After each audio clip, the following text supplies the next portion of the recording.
Okay, first off, when is your next test in the other classes? Tomorrow, okay, cool. We can do it Monday. The test will be on Monday. I notice he doesn't let you out till very late. Yeah. So how about we start the test maybe 11:40 or 11:45? Give yourself about 10 or 15 minutes to go over stuff. I mean, he shouldn't be interfering in my time anyway. But, you know, to give yourself a chance to review your stuff, I mean, give you a moment to settle down. So I don't think does anybody have a class after mine? No, okay. So if I have to, we can just bleed over and take whatever time you need, okay? Make it easy, all right? Okay. So, going to do a little exercise this morning. We're going to introduce ourselves to our groups. I have a little thing we're going to do in a group session.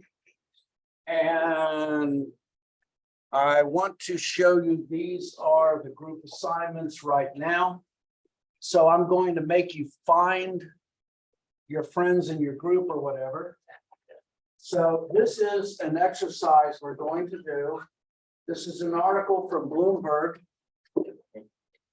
And what I would like for you to do in your group is first say hello to each other, get each other's email addresses, find ways of connecting.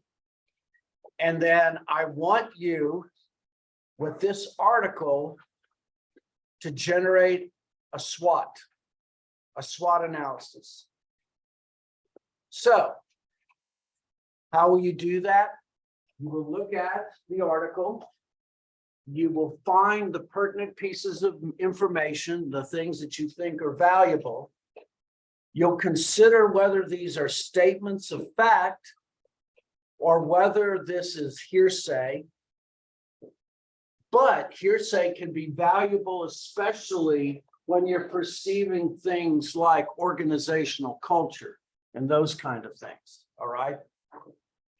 You will take the SWOT analysis, you'll put it together, and what you're going to try to find is where are the central issues that are being dealt with in this particular article. And so that will be your assignment. Okay, so let's do this. Let's take 30 minutes to find all your buddies, get into your groups, get your emails, and start putting together SWOT analysis. And let's say in 30 minutes, we'll get together and we'll draw up the SWOT on the board, okay? Can we write on these? Absolutely, they're yours. Keep them, okay? So highlight whatever you need to do. Those are yours to keep.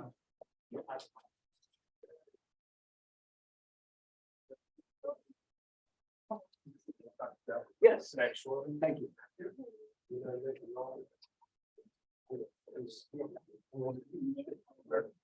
We're on it.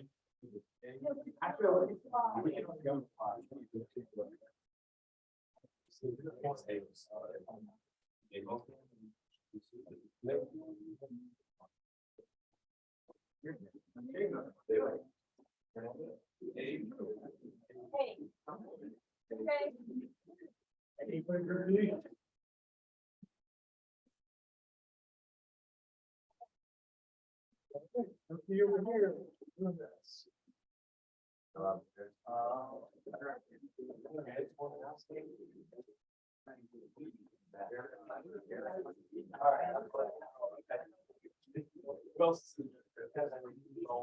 If you want to go out into the hall, into the break area, you can do that too. Spread out. You got room.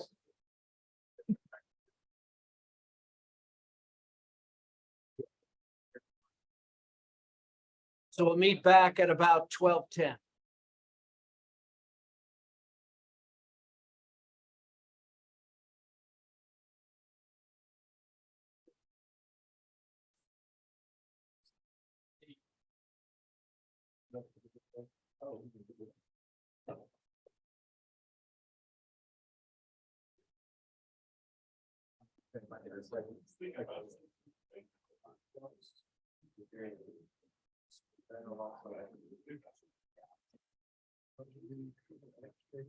Okay. Okay, thanks. Yes.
I'm underlining what is not would fall into one of the four categories, and then fall after.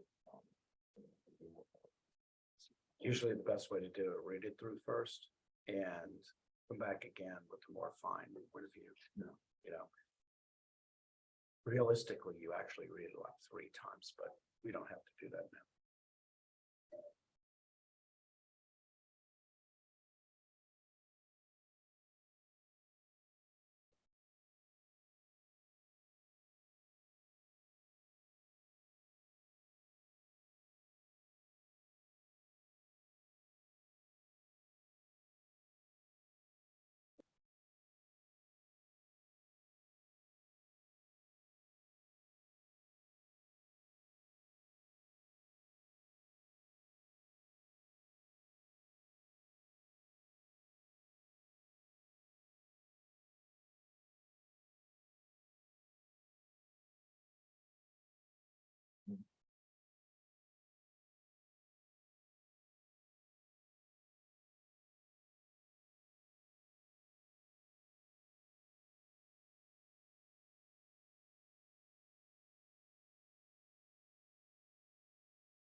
Companies, I didn't really explain because they have certain examples. Also, he settled the Macy's dispute, which led to an 8.8% increase. So nice.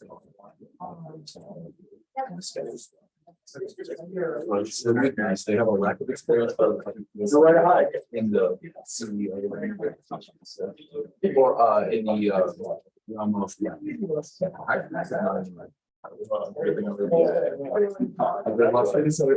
$56 million on $127 million. But an additional $8 million first 3 quarters, which could be summed up by paying for weekend drivers, paying on sort not just salary.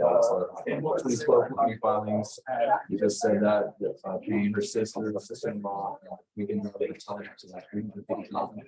And there was no layoffs within the inner circle, which we spoke of, which doesn't really change company perception. Stockholders, shareholders, so I appreciate that. Next, the opportunities, the licensing. Okay, so very interesting article, fascinating. So let's do this. Let's start with the facts. And I don't care whether it's a strength, weakness, opportunity, or threat. Throw me something out and tell me what it is. Okay, anybody? Led 8.8 million in the first 3 quarters of 2013. Strength or weakness? A weakness. Okay, how much? 8.8 million in the first 3 quarters of 2013. Okay, first 3 quarters. Yeah. Got it. Okay. Why would you say that's a weakness? Well, first off, it's internal, and I have another point that kind of talks about that as well, where essentially she's overpaying her inner circle and spending like on very luxurious amounts of things that necessarily doesn't improve the company or their reputation. Overpaying inner circle. Yeah, that's very interesting. Okay. All right. Somebody throw me something else out. Thinking outside of like money, outside of her inner circle, there's a high turnover rate, High turnover rate, even with high. which was in the facts of that. Give me some of the facts that support that. 6 CEOs. Yeah, 6 CEOs in what? How long? What's that? a decade. A decade. So do some fast calculation. The average CEO lasts about 18 months. That's about it. And then which resulted in like a bad culture, is what it said. Bad culture. Got it. All right. Somebody else that says something over here. Going back to the money, merchandising made 39.4 million. Merch, so that would be a positive? Yeah. Okay, 39.4 million merch. Strengths. That's true. All right. And, oops, sorry. Ain't many of those. Okay, now, here's one of those quick things that I do. So, yeah, that 39.4 million in profit on 70.5 million in sales. This is one of the things that I will do when I see this. So I say 57.5 million, and there is 39.4 in profit. So you do a fast calculation, and it shows that the expenses are actually only 18.1 million. So for the merch side, that's pretty good. Okay, that's like a 60-70% return on investment, which is pretty darn good. Okay, that's a good one. Give me something else. For a strength, is his name Dinas Dines? The guy Yeah, the guy. Feeds or something like that. What about? He's a restructuring kind of guy. He has a history of coming into companies, fixing up and selling it. Okay.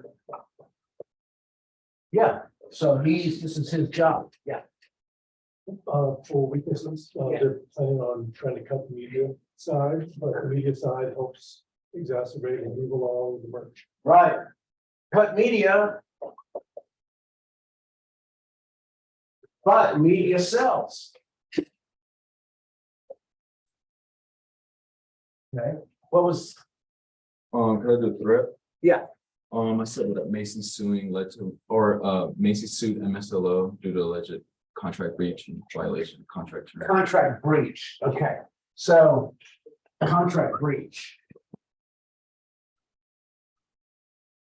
And that actually reaches multiple places into weaknesses too. What was I think strength would be, it, even through all the litigation stuff, that it's still very influential. influential brand? Yeah, their traffic on the site increased How much?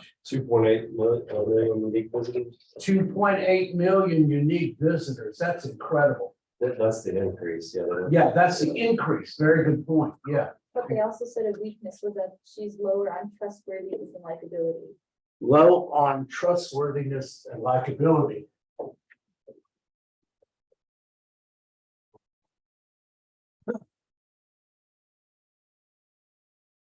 Hey. Somebody give me a threat or an opportunity.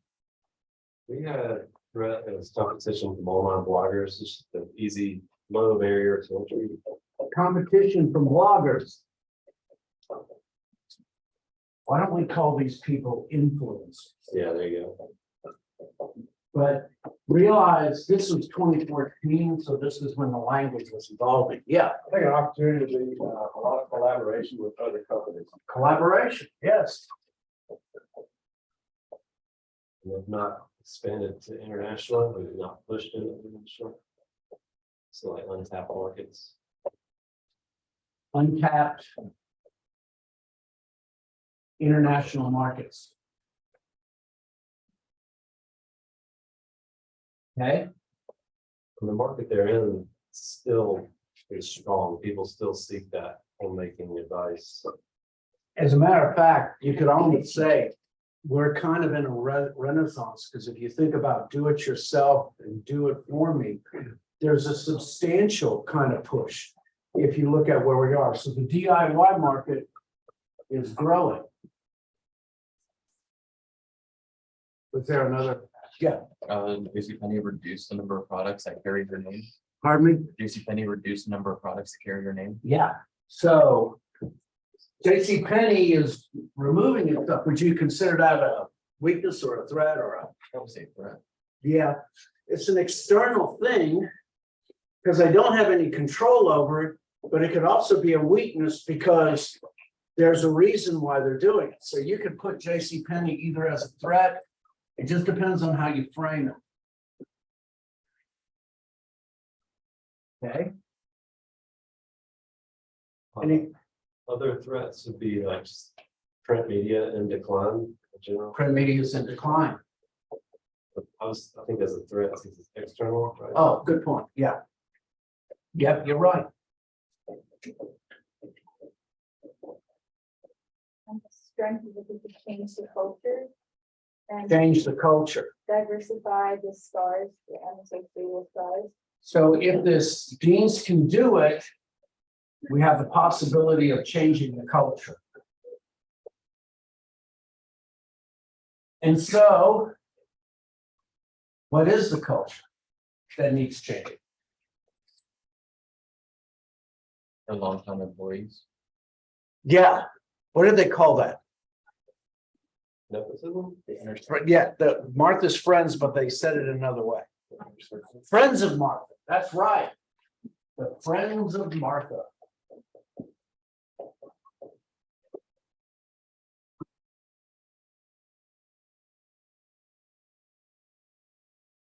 So I believe in there, they said like the weekend limousine driver makes 125. I want that job.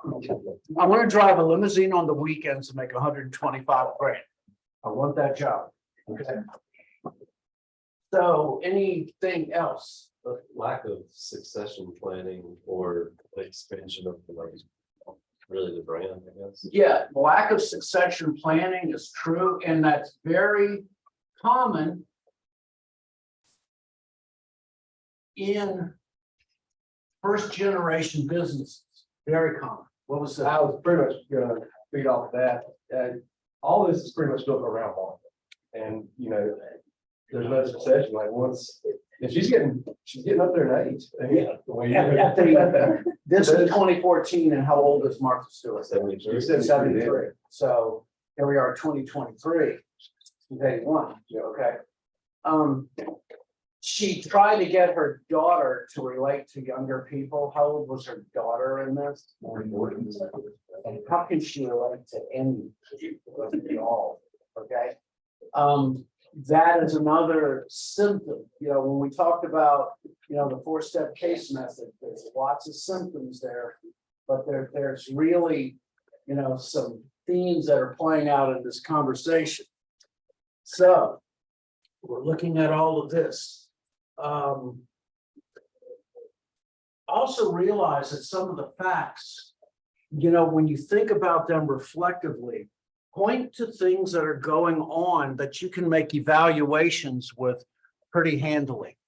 So what was the difficulties with the licensing contracts? Does anybody want to briefly go over that? What was the problem with Penny's and with Macy's, the litigation? Macy's felt like they had invested a lot in that relationship and thought they would be the sole carrier of those products. Right. And then they undercut Macy's and start moving their products to JCPenney's. They claimed it was different products. We just didn't really give us those specific details. Right, very good. The fact also that Penny's is in that as well. What does that imply in terms of an organization? Challenge. Yeah.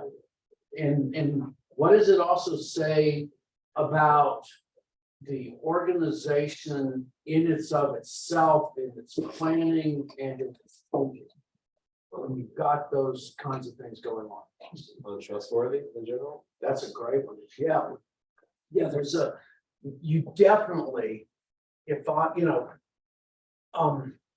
those kind of things are clearly spelled out in contracts, all right?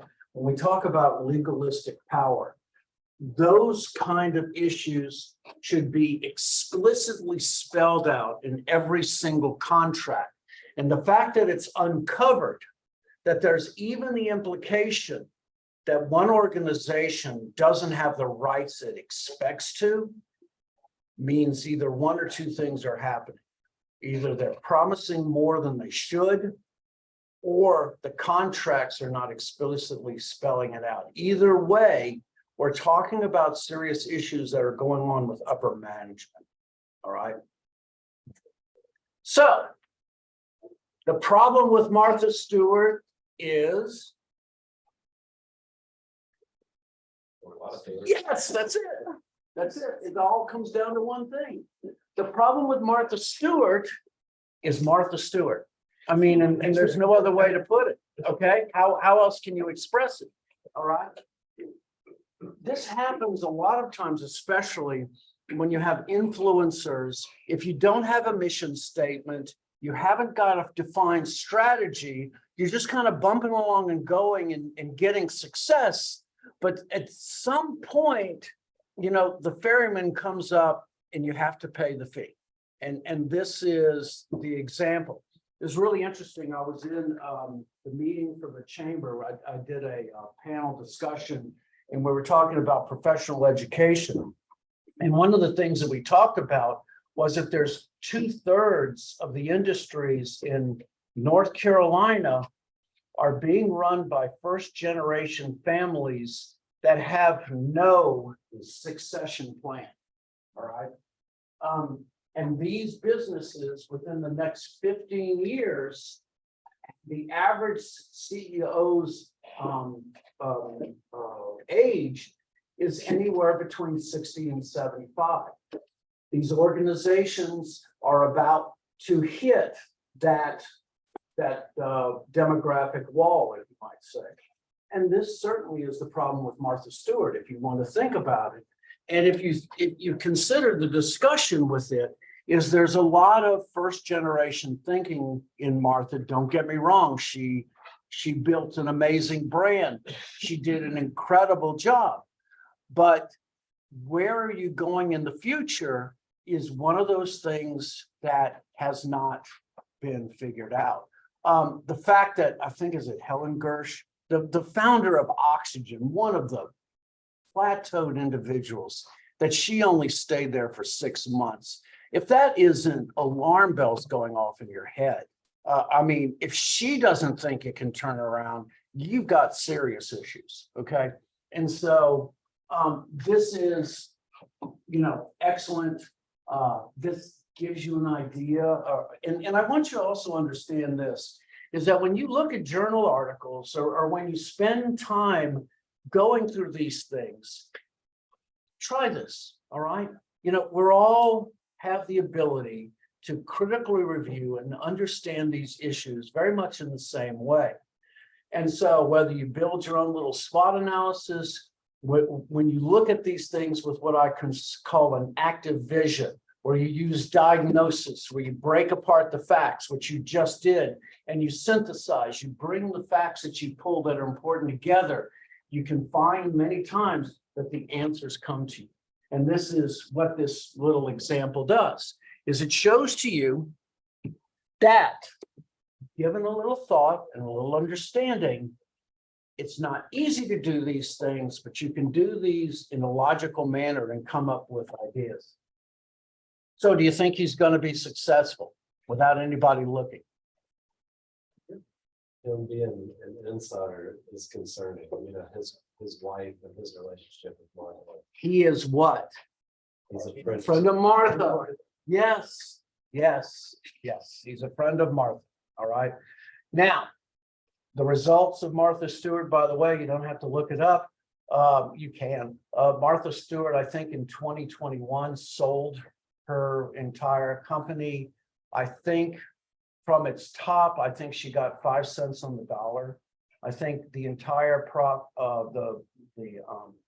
the entire sold for something like 196 million, which it was rated at 3.5 billion at one time.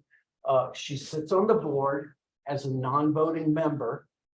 She is still a spokesperson because she's still an influencer. There are many people that still, value her thoughts. But in terms of being where she was on the board, that's no longer there. Okay. One of the things also, when you do your case studies, it's important to recognize the facts as they are at the moment that they're presented to you. So I ask you not to go do any forward searching to see if you can find answers in the future. For one thing, they may be wrong. You never know. So treat the facts and evidence where they are, come up with your best assumptions. Besides, how can I say you're wrong? Okay. Your guess is as good as mine. One of the things also, when you come up with these conversations, by the way, I don't expect everybody to have the same answer. Well, that's what evaluation is. My thing that I'm looking for when you're going and doing your case studies is that you think. That's all I care about. All right. If you come out with a different evaluation than I do, that's okay, as long as you follow the process through. I mean, look, we think from both hemispheres of our brain. We can all come up with different ideas, but if you use the process, you're going to come up with a better answer than flinging them at a wall. Okay. All right. We're going to continue. Anybody need a break? We're okay. We can finish with chapter 3 now, and I will not be in here today. But tomorrow we'll finish and work on chapter 4. I'll be in Hickory, and well, I think I had the very first class in Hickory and I beamed it here, believe it or not. So anyway, let's finish up with chapter 3.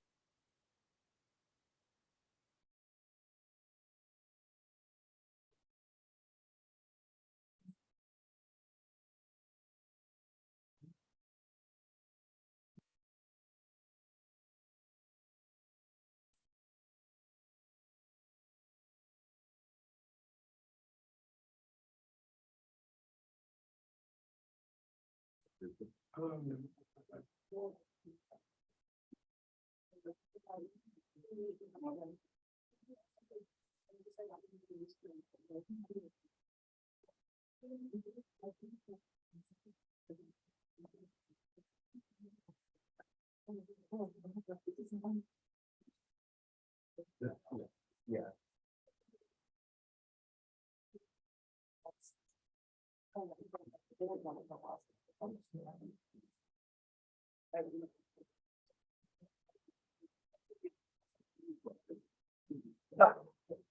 So, oops, let me get that screen down.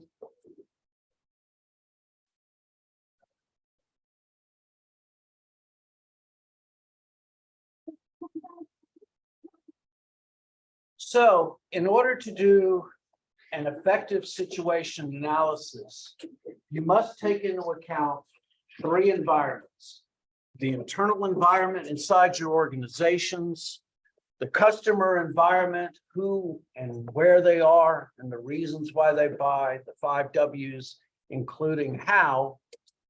And then the last, which is the broadest and the final one, and that is the external environment. It's important to understand that when you choose a market to service, that in doing so, you're also choosing your competitors. Competitive intelligence is the ability to identify your competitors and to be able to assess their strengths and weaknesses. One of the blindest spots that organizations have is understanding who their competitors are. Because quite simply, we worry about the ones in front of us and never see the ones that are going around us. And so the first thing we need to do is we need to understand who our competition is.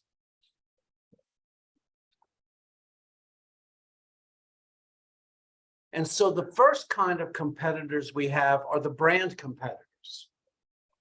These are the corporations that market similar features and the same benefits to those same customers at similar or close to similar prices.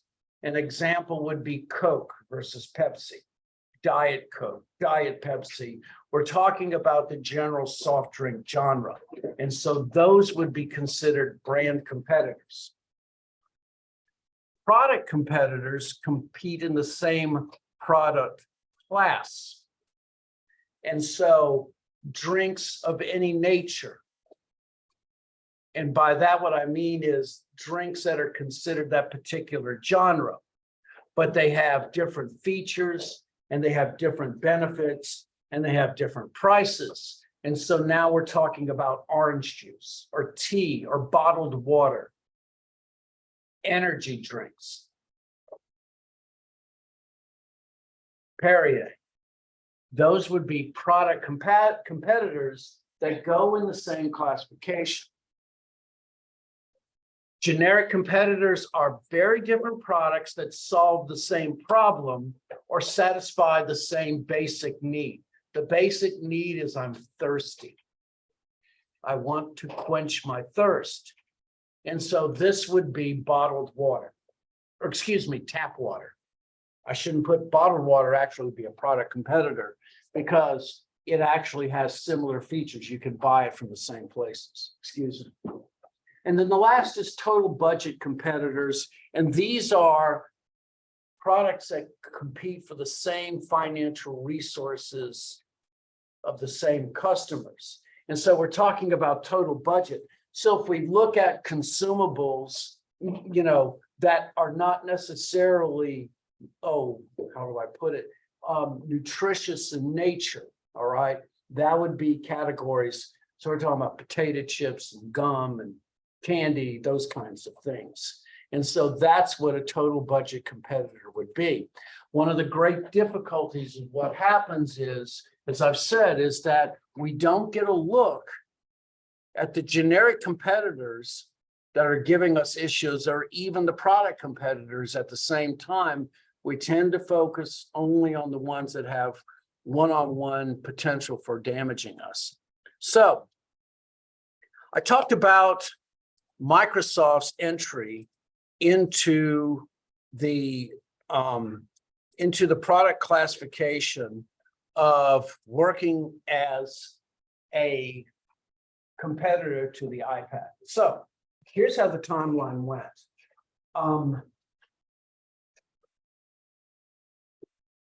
Apple, along with Microsoft and Google, were all working on tablets at the same time.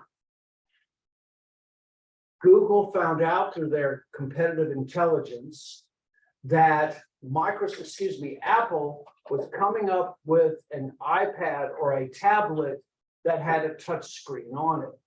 Google actually was ahead of Apple at the time, but they felt like they could not compete against Apple unless they came up toe to toe with those same benefits that the iPad had. So this left Microsoft.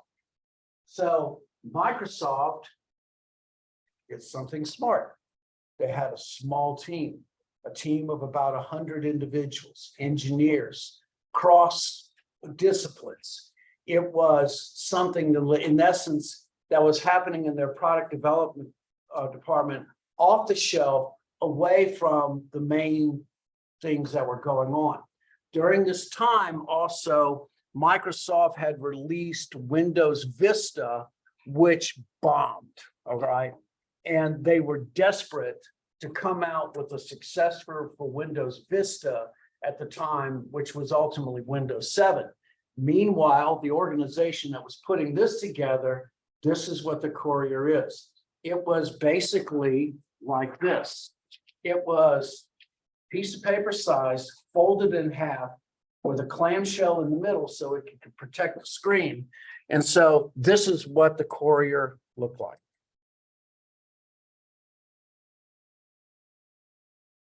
I'm Marcel, and I'm a trend researcher. I'm just starting a new job helping Westell design a new line of furniture. Today's our first meeting, so I open up my address book and flip the client's name over to the map to see where his office is. See, downtown Seattle. Okay. So now I'm going to open up my journals. And I'll start a new one for West Elm.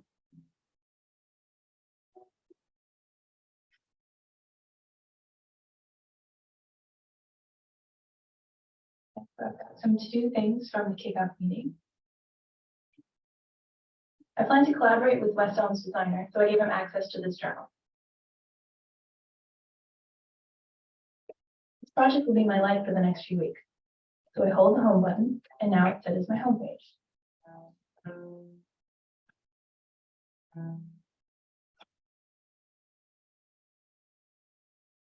After the meeting, I head over to the Materials Expo and take some photos of near samples I like.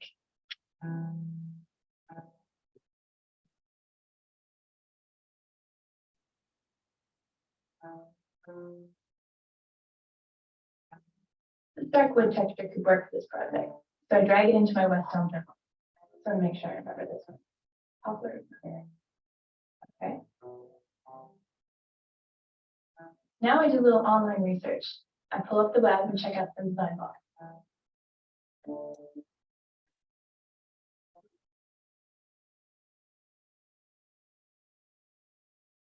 I drag this over into my journal. Let's see what else is there. Human extravagance. Let's keep this. So I cut and paste it and put it in my journal.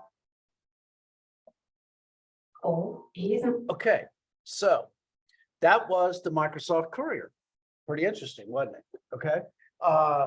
So they brought this tablet, the Courier, to Bill Gates, and somebody said it was like he had an allergic reaction. All right. That's the way it was described. His biggest fear, the greatest fear he had, is what it would do to Windows sales. Now, remember, I'm telling you, Windows Vista is in trouble right now. He's having to rewrite this Windows 7, and this comes up on him, and all of a sudden he can see this totally taking away the advantage that Windows had. Remember James Burke, one of the things that he said is one of the first things that organizations start to do when they get big is start to protect themselves. Well, this is ultimately what happens. All organizations do it. But let me tell you something, folks, if you're not trying to put yourself out of business, somebody else is, all right? So you can either make a choice, you can either move on, or you can stay where you are and get run over. And this, in essence, is what happened to Microsoft. They were concerned about their direct competitors, okay? They were concerned, excuse me, with the brand competitors with the Windows operating system, and they never saw these product competitors coming along that were going to fundamentally change the game. Because what the iPad did was change the platform that people work. And when you change the platform, you fundamentally change everything. Remember what I talked about innovation. This is what the iPad was. It was an innovation. It changed things. It changed people. It changed new plant and equipment. It was a new way of doing things. And Microsoft could have been the leader of this, but they decided to give it up. And ultimately, that's why Microsoft's Windows operating system owns 1/3 of all of the platforms that are used on systems versus 92% back then. They could have owned 2/3 by, in essence, building on and accepting this for what it was. The rest is history. The interesting thing is they tried the Windows Phone, and I actually had a Windows Phone, and it was very interesting, but they gave up on that idea. I think mostly the problems with the Windows Phone, in my own opinion, was quite simply the hardware wasn't there yet. All right. And once again, Microsoft has this issue about pulling the rug out from under you at the worst possible time. And they did. Okay. And that's why Bill Gates is in retirement and why Google and the iPad are chugging along as they are. It is a danger to miss your competition lying in the weeds. Because as I said before, if you're not trying to put yourself out of business, don't worry, they will, okay? So how do we determine our competitors? You know, we have competitive intelligence, but how do we analyze their effects? Well, it's this 5-step process. We first identify our particular brand, product, generic, and total budget competitors. Now, the sad thing about this is that the iPad was known, but you know, I don't know if you were, aware of these things at the time. I was still very much in the industry, but the iPad success was not guaranteed. There was about 2/3 of the journals out there, like Byte and PC World, who did not think the iPad would be successful. As a matter of fact, they were making jokes about the name iPad, and you can take that in whatever way you wish. But you have to identify them. Otherwise, you can't classify their potential danger. You have to also look at their growth, their profitability, their objectives and their strategies, and the target markets for each of their competitors. And regardless of whether or not their goods look like they're going to be successful or not, if they're targeting the same market you are, you better think of them as serious competitors. You need to be able to assess each competitor's strengths and weaknesses. And this is where you run a SWOT on each one of the organizations, and you better know the internal environment of each of those organizations. One of the strongest things right now, especially in technology, is going to be who controls the software and the engineers. Forget the products that they make, forget them. That's not what's valuable. It's the intelligence inside the organizations that matter. Look at their capabilities in terms of their products and distribution, their promotion. Look at their 4 Ps and see how effective they are. And then finally, how do you respond to them? How will they act if you change your environment? Now, a lot of this is a lot of guesswork, granted. That is the truth. But unless you do effective research and are willing to get the dirt under your fingernails, you'll never know. And so you use these as steps in doing analysis of your competitors, and it will help you along the way to make better decisions. So the first thing in the external environment is you check out your competitors. I always say this to my students. I love our competitors. Our competitors are what make us strong. Our competitors are who we measure our success against. I don't care how many good blue ocean strategies you have. Eventually, you're going to have to take them on toe to toe. All right. When I used to play basketball, you never get better unless you're playing against somebody better than you. Okay. So first stage of competitive analysis. The next thing you need to notice is you have to look at what's going on economically in the world as we are. Are we in a stable condition? How healthy is our organization? Are we in an inflationary period? What is our unemployment? By the way, folks, don't use unemployment status as a measuring stick. Over the last 40 years, unemployment means nothing anymore because we've taken away what unemployment used to mean. And basically, after 6 months, you no longer count somebody as unemployable, if they're no longer on the market. The more valued thing to know is the labor participation rate. How many individuals who are actually working in the market who are viable? The labor participation rate is the most valuable thing when it comes to understanding your labor force, okay? What are the interest rates at that time? Are we in a period of inflation or even stagflation? In other words, do we have a stagnant economy, but yet inflation is increasing? Are we even in a depression? Those are things that are important for us to understand, because ultimately what we may be doing is instead of worrying about profit growth, we may ultimately be needing to grow by obtaining market share from some other organization. And so our need to take or understand what is currently going on economically is as valued as everything else. We need to know the political trends that are going on. What are the regulations and deregulations that are happening within the industry? The HIPAA Act, as I talked about yesterday, has had demonstrative changes fundamentally in the way that we report. And that was just something as simple that protecting an individual's medical records first. That was all that it was about. And yet the ramifications, the reflection of how it went through the technology is still going on now. We're still trying to figure out what it means. And so all of these things are valued and important. We need to know what's going on ultimately because it reflects on where we're going in the future. Consistent with that are legal and regulatory issues, the federal, state issues, court decisions, ultimately how they reflect and accurately impact how we are right now. Two of the major impacts that we had in the United States in the 90s was what was known as NAFTA and GATT. NAFTA was the North American Free Trade Agreement, which opened up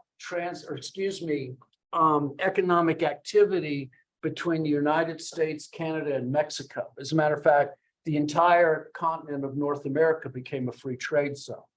Then GATT came along in the 1990s, which was the generally accepted national tariffs and treaties, which basically opened them up even further. And that's why we have such massive globalization. The EU, of course, contributed that as well. And then certainly after the fall of the Soviet Union, the opening of Eastern Europe brought new opportunities as we've never seen before. All of those, of course, are tied up around the nation states and their ability to be able to move goods back and forth between each other. We now know of such excellent makers of diesel engines like Skoda and other ones in Eastern Europe that we had no idea of. Now they're open for us and open for international trade. The technological advances, let me also state on this, are somewhat open and available, but it's important to understand that not everything happens from the front door. So we see the most basic things such as front stage technology, which is basically open, but this enormous amount of backstage technology that is going on that is simply not apparent. The growth of computers happened in the 70s because of one particular inventor inside of Intel who was having issues with the chips that he was manufacturing.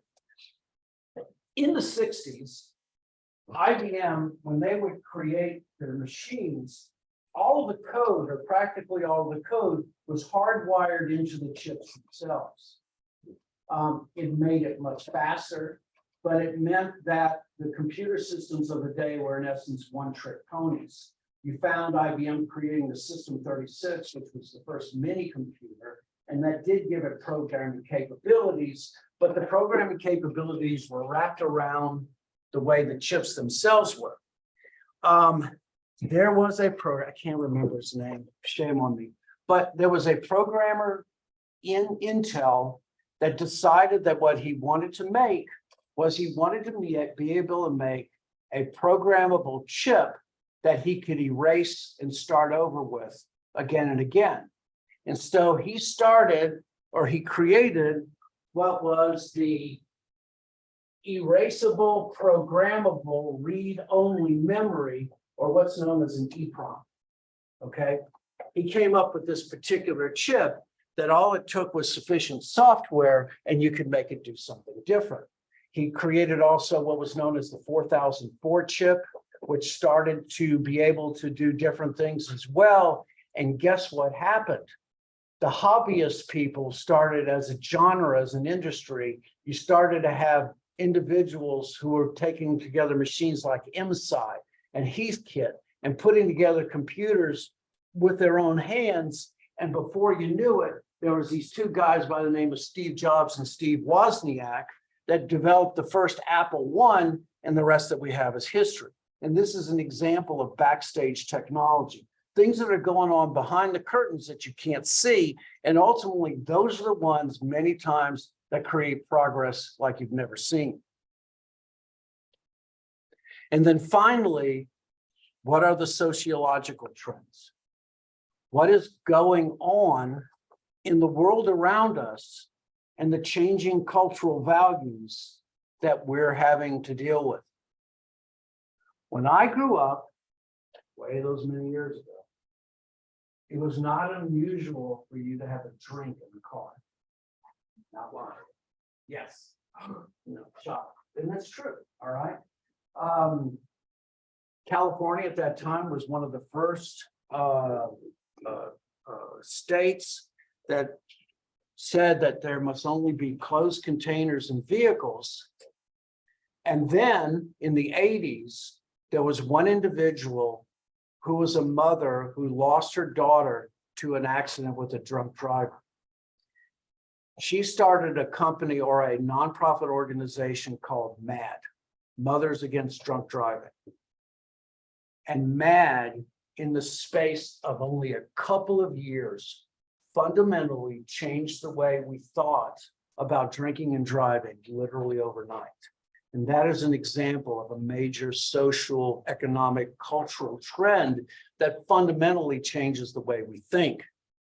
Now, it's hard, it's difficult to be able to put numbers on those things. It's really difficult to be able to know when these trends are happening.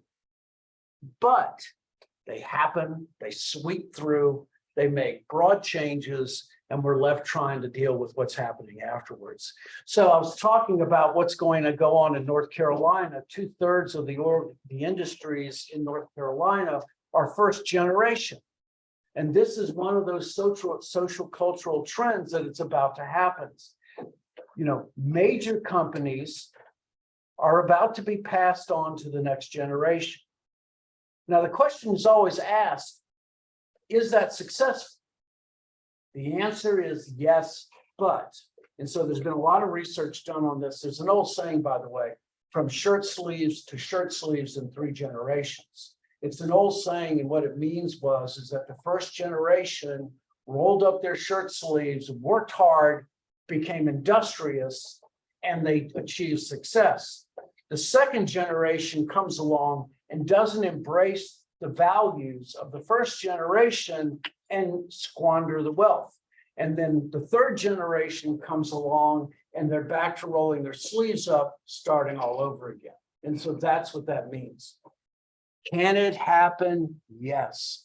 But you have to embrace the values that the first generation had.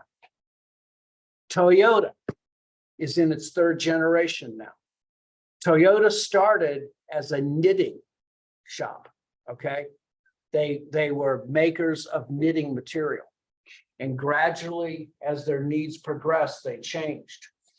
Toyota is in its third generation, the grandson of the original owner of Toyota. He's a race car driver. He drives competitively. He embraces the values of the first generation, and that's why Toyota will hopefully achieve some kinds of success. All right. And so the challenges that await those industries, the opportunities, and of course the threats. I wouldn't have to mention North Carolina if I were to talk about the tobacco industry. In 1994, the tobacco industry made a $532 million settlement with the Department of Justice to, in essence, go, let's just say all of the cases against the tobacco industry went away. All right. You can call it what you want. A settlement, I guess, is the easiest way to do it. But corporations like Philip Morris were stuck with the difficulty. Where do we go from? I mean, now, granted, we have vaping and we have all of those other things, but the acceptance of smoking in public places is no longer there. So what do companies like Philip Morris do? Well, they go back, they look at themselves, they take stock, and they say, who are we? They go back to understanding what their mission statement is. Philip Morris, their conclusion was, RJR, okay, Reynolds, they say, well, we're good at retailing. We have good organizations. We know how to market brands successfully. And so what happened was RJR bought Nabisco, and they started buying other corporations like that. And now we have these organizations who understand these cultures, have shifted the things that they sell, and their organizations survive and succeed. It would not have happened if they would have put their heads in the sand and ignored what was coming down the pipe. All right. We have a greater focus on ethics and social responsibility. We have to think in those particular directions, especially the ways the winds are blowing. And if we want our corporations to succeed in the future, we can't just simply let them go. We have an aging labor force. There's no doubt about that. But in having said that, we also have individuals, such as myself, who are not ready to retire quite yet. The United States, by the way, does not have a mandatory retirement age. There are places, especially in Europe, that have mandatory retirement age as young as 60. All right. As long as you're willing to work in the United States, you can. It's difficult to retire, especially now because of the differences in incomes. So it's not quite that easy as well. But there's also a different, I don't know what you want to say, a different belief in age in the United States, in that older workers are still respected. If I were to retire, I could file for what's called emeritus position. I would still have an office here, and I could still do correspondence and those kind of things. And so where we are in belief is also part of that social trend, in that we're willing to accept older workers, except if you're in the computer industry, and I got aged out. So the last thing we're going to talk about is how do we collect information? So how are we going to do all of these things? Well, there's two places where information can be gleaned from. And the first is information that is collected for a different reason than our own. This is what's known as secondary research. secondary research is data collected for a different purpose than our own.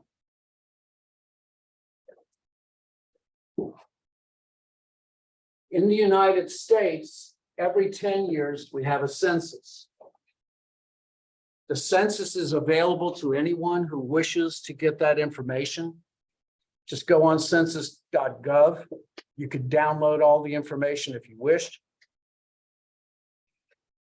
And so the first thing is internal data sources. Second is government sources. Internal data is the data that you yourself as a corporation collects. You don't do it for any particular purpose other than to collect the information. Now, you might want to do it if you're collecting data about seasonal kind of purchases, but it's generally a collection of data. And one of the great valued sources always about how well you're doing is your own data on how the purchases happen. Loyalty programs, and I said this yesterday, are so valuable. They give you a name, they give you your age, they give you your marital status, where are your children, how many you have, if you're willing to give those things up, where you're located. In other words, they know neighborhoods about where you shop. Those customer purchase data are extremely valuable, and they're the closest thing that you have to primary data. Government sources, of course, the economy, the census, business trends, usually the SBA, which is Small Business Administration. All of these are databases that are government sources that you can be able to get information from. Periodicals and books are not as widespread or as broad as they used to be, unfortunately, but trade publications still have enormous value. Usually the trades themselves, the industry, let's just say the dairy industry, because I have 3 cousins that are still dairy people. They actually have a organization, both a government and a non-government one, that focuses around that particular group. They're like any other thing, they're their own particular group, and the information that they produce is valuable to them. I'm part of, in terms of academic journals, I'm part of the American Marketing Association, Society of Marketing Advances, Academy of Marketing Science, those particular organizations. I publish in those journals, and I also read them as well. They're very valuable. Of course, social media is the hot trend. The reviews and comments are very important, especially when it comes to finding out those customers who never come back. And then finally, commercial data sources are those organizations that collect data for a fee. And so one of the most widely known is the Nielsen. And they are organizations that collect information about people, where they buy from and what they buy. And then, of course, there's Arbitron and other rating services that have to do with what's going online and what people are watching. And so these are secondary sources of information. Their data is not necessarily as valued because the information is collected for a different purpose other than the one we wish to know. And so if we can use a third of the information that comes from a secondary source, we're in good shape.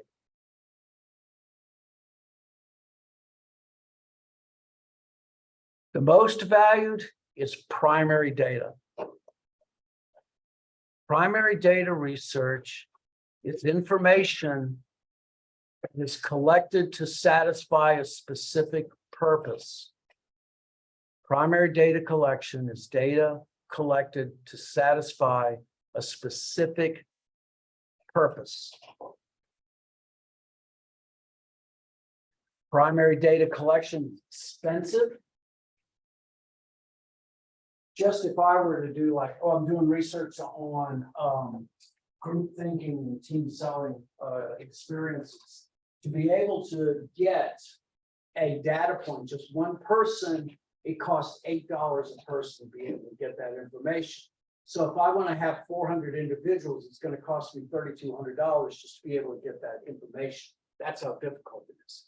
It can be time consuming, especially because you must develop survey material that is free of some of the disadvantages, like you don't want the questionnaires biased.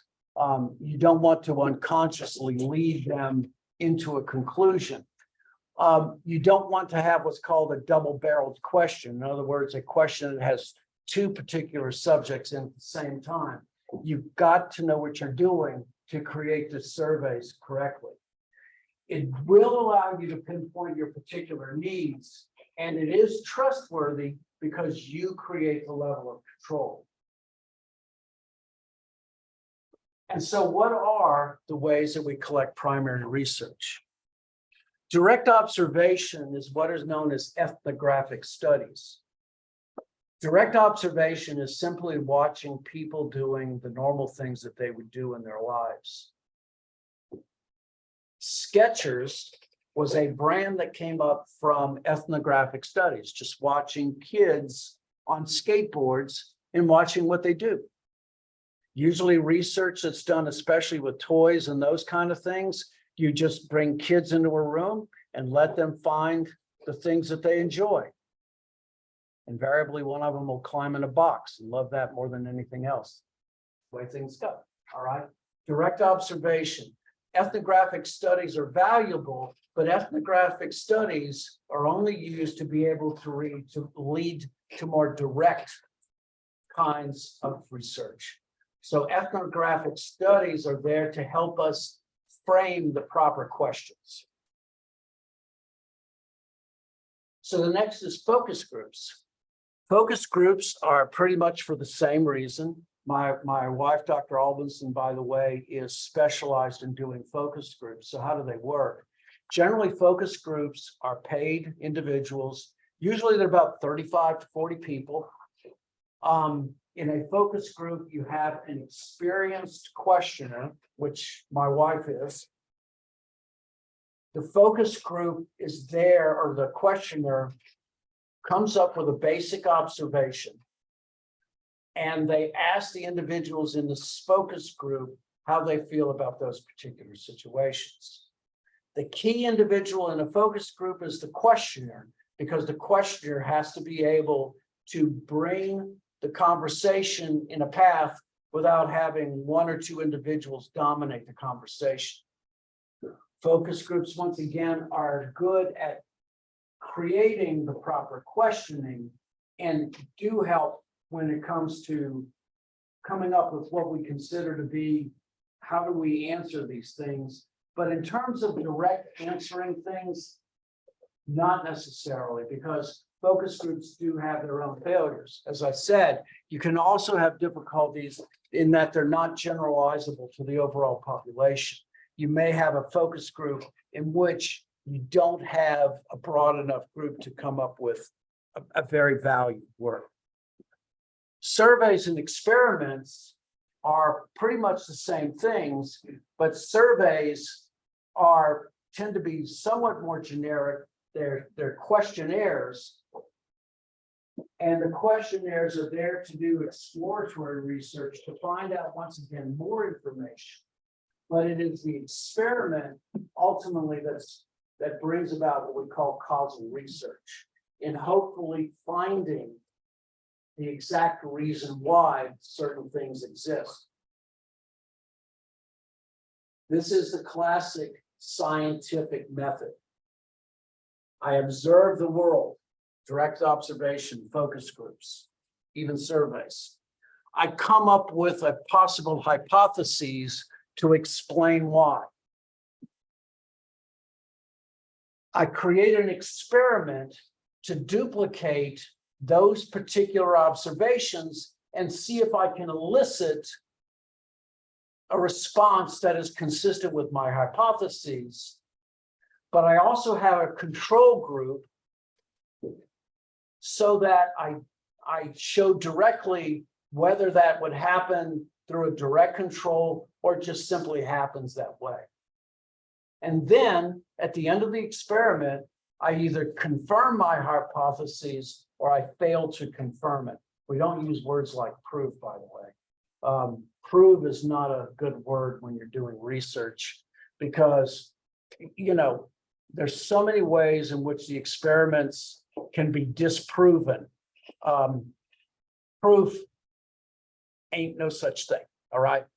Good research confirms hypotheses or they fail to confirm them. And then Lord help you if you can't get through the review board, the review boards. Experiments are the most in-depth issues or the most in-depth way that you do research.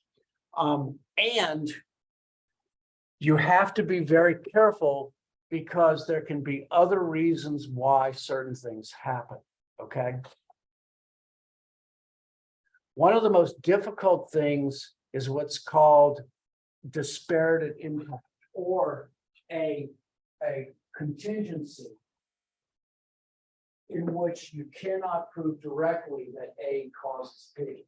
So one of the more difficult pieces of research that has ever been done has been the one that says smoking causes cancer. You would not think so, but here's the difficulty of the research.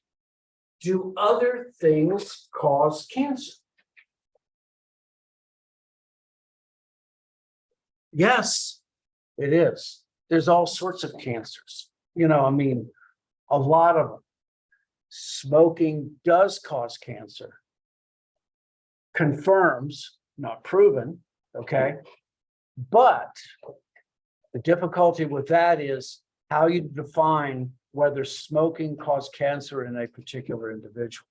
It took a lot of research eventually to be able to finally come to this particular confirmation. It takes a lot. And so experimental research is the most detailed. It's also known as causal research because it tries to get a cause and effect. And primary data collection and data research is the best research of all because it directly points to a particular point. The problem though with data collection is you've got to be able to define the problem completely. Because if you leave something out of the equation, there's always something that's missed. So this is one of the great articles of all time. This was on Coke and New Coke.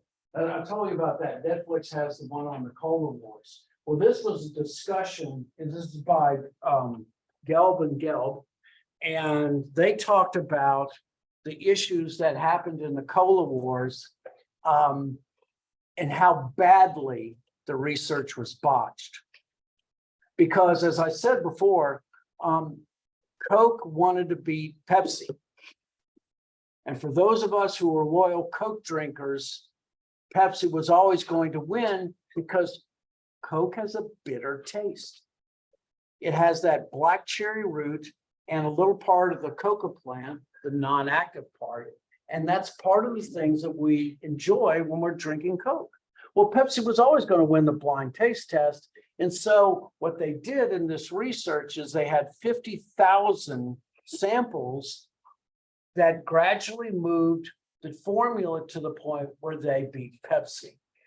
And it was a disaster because the difficulty with that is they didn't define the problem clearly.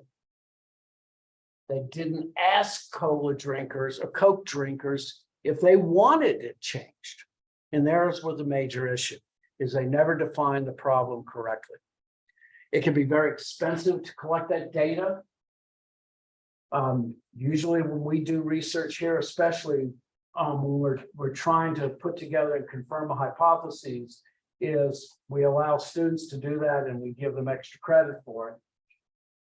Usually it's a time-consuming process. Of course, online has made it easier, but the other part of that is to organize all of the data.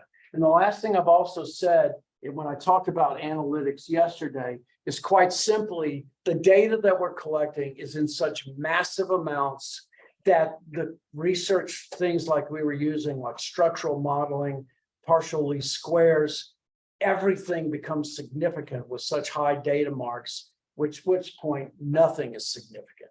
And so these are the problems with data collection today.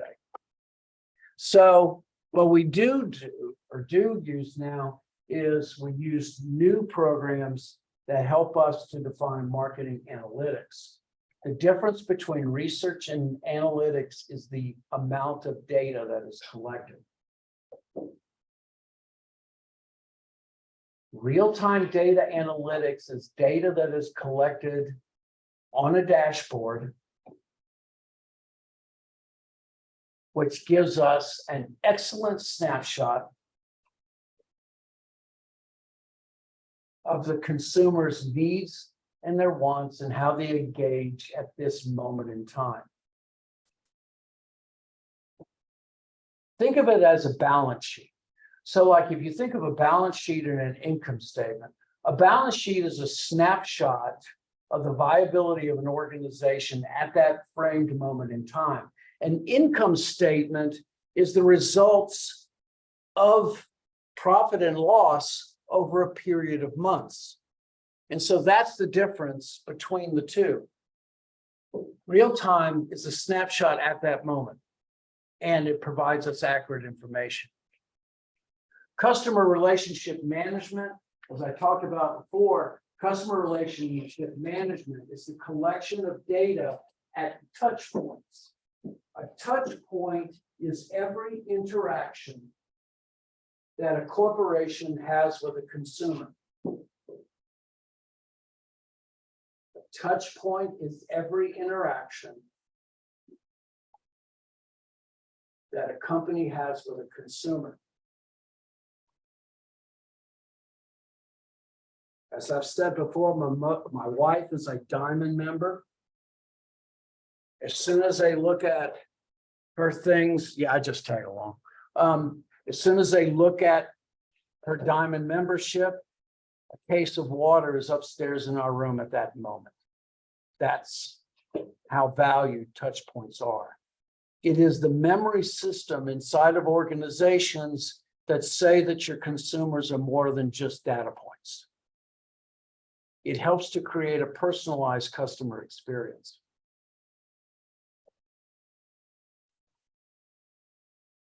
You also see now AI scrubbing websites to find blogs and web pages and information that comes about from consumers looking and contributing themselves. And you find automation, unfortunately, out there that increases response rates, but I don't think it increases satisfaction. So these are four of the trends that are out there. And of course, AI is subjectively out there, ready to take over individuals' jobs. And like he said, James Burke said, how forward thinking 1,000 years ago, they were talking about taking jobs away. I don't know. The brave new world is out there, whether it's going to be successful or not. All I say is this: the more they automate things, the more the personal human experience becomes valuable, the more and more valuable it comes. If you want to be different, be human, I think is the best way of saying it. Don't forget the human touch. All right, so we are finished with chapter 3. Folks, I will publish a link tomorrow so that if you wish to be somewhere else, you can. I'll put it online because I will be away in Hickory tomorrow. And so thank you. And if you have any more questions, just let me know, okay? All right, folks, have a good day.